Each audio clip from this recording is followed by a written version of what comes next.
போட்டான். தொலைபேசி மேசையில விழுந்து கவலவும் செஞ்சிச்சு. அறையோட கதவு லேசா திறக்கிற சத்தமும் கேட்டுச்சு.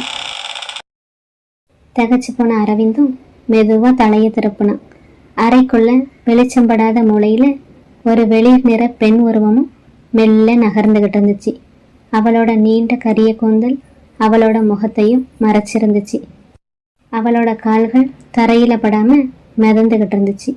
அவ நகரவே இல்லை. ஆனா அவளோட விம்மல் சத்தம் அந்த அறை எல்லா பக்கமும் எதிரொலிச்சுக்கிட்டே இருந்துச்சு.